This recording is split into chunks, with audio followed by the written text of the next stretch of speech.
Before OSI existed, every company did networking their own way. IBM had their own system, Cisco had their own. They literally could not talk to each other. So in 1984, ISO, International Organization for Standardization, stepped in and said, okay, that's enough. Let's create one universal reference that everyone follows. That became the OSI model. OSI stands for Open Systems Interconnection. The open part means nobody owns it. It's just a standard blueprint. The OSI model consists of 7 layers. Each layer has one specific job, and each layer only communicates with the layer directly above or below it. Alright, let's go layer by layer. I'll start from the bottom because where data actually travels first. The layer 1 is the physical layer. This is literally the wire. No logic here, no addresses, no error checking. Just raw bits, zeros and ones being pushed from one end to the other.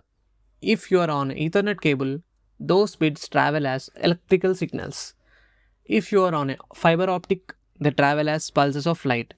If you are on a Wi-Fi, they travel as radio waves. That's it. Layer 1 does not care about what those bits mean. It just moves them. Layer 2 is the data link layer. Now, things started getting interesting. So, layer 1 just throws bits around. But layer 2 is the first layer that actually organizes those bits into something meaningful, called a frame. The job of layer 2 is node-to-node delivery, meaning get this frame 2 from my device to next device on the same network, not across the internet, just the next hop. And to do that, it uses MAC address. MAC stands for Media Access Control Address. Every single network card in the world has one. It is a 48-bit address, looks like this. It's burned into the hardware at the factory. You can't change it.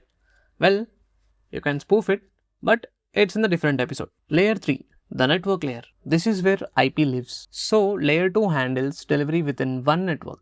But what happens when you want to reach something outside your network, like a server in another country? That's layer 3's job, host to delivery across different networks. The data unit here is called layer 3 adds two things to the packet header, the source IP address and the destination IP address. These are logical addresses, meaning they are assigned by configuration, not by hardwire like MAC address, right? And the big function here is routing. When your packet leaves your network, it hits a router. The router looks at the destination IP and checks its routing table and decides, okay, send this to the next router in that direction. The next router does the same thing. This keeps happening until the packet reaches the destination network. That's how layer 3 works. Layer 4, the transport layer. This one is called the heart of the OSI model, and honestly, it's fair enough. So at this point, the packet can reach the right machine, but there are multiple applications running on that machine. How does the data know which application it belongs to?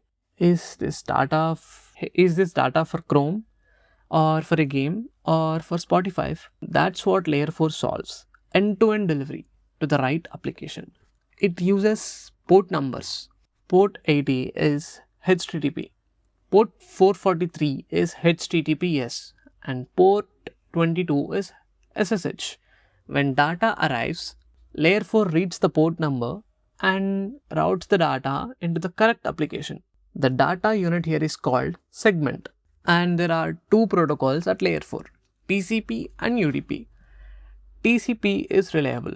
It establishes a connection first, confirm every segment was received, or it retransmits again, and it ensures data arrives in order.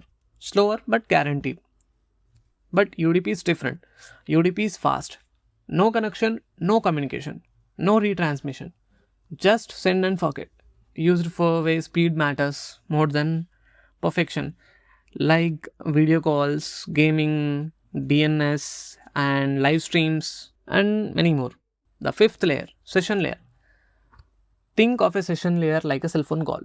Before you start talking, a connection is set up. While you're talking, the session is maintained. When you hang up the call, the session is terminated. Layer 5 does exactly that for network communication. It establishes, manages, and terminates sessions between two applications. One important thing it does, if a connection drops in the middle of a file transfer, the session layer can resume for where it stopped, not start over, resume. That's why when you're downloading a large file and your connection drops, some download managers can pick up exactly where they left off. That's how layer 5 works. Now coming to the layer 6. The layer 6 is the presentation layer, also called as translation layer. Three things happen here. Translation. Different systems use different data formats. Layer 6 converts data into a format both sides can understand, like converting character encoding between systems. Encryption and decryption. This is where SSL and TLS operate. Every time you visit a website, your data is encrypted at layer 6 before it goes on the wire. On the receiving side, it decrypts compression, reducing the size of data before sending it to make transmission faster, like JPG compression for images, MPEG for videos. That's what happens here. And the last and final layer and the seventh layer is application layer, the top of the stack. Important thing to understand, layer 7 is not your application or your browser is not layer 7. Layer 7 is the interface that allows your application to access the internet. This is where the protocols your apps actually use live.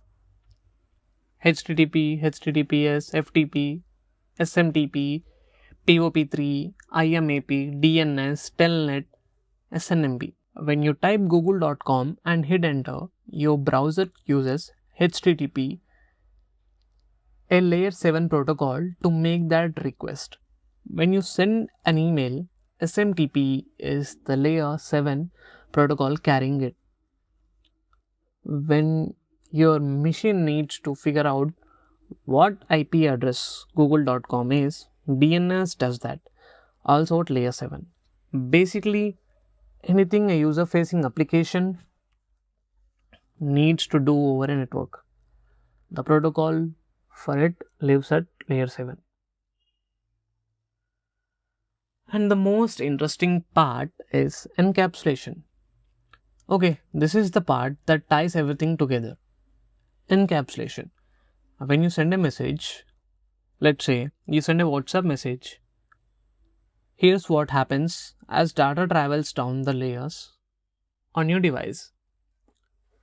As data starts at application layer, presentation, and session layer. Layer 4. Transport layer takes data, adds a header with your source port and destination port, and also with a sequence number. Now it's a segment and it goes to layer 3. Network layer takes a segment and adds source IP address and destination IP address. Now it's a packet and it goes to the layer 2. Data link layer. It takes the packet, adds source MAC and the destination MAC. Now it's a frame. Layer 1. The physical layer. The physical converts the frame into bits and puts it on the wire. At every layer, something is being added. That's encapsulation. Wrapping the data with header as it goes down. On the receiving end, exact opposite. Layer 1 picks up the bits, layer 2 strips off the MAC address, layer 3 strips off the IP header, layer 4 strips off the port info. By the time it reaches layer 7, it's just the original message. This is decapsulation. And that's it. This is the OSI model. And thank you for watching.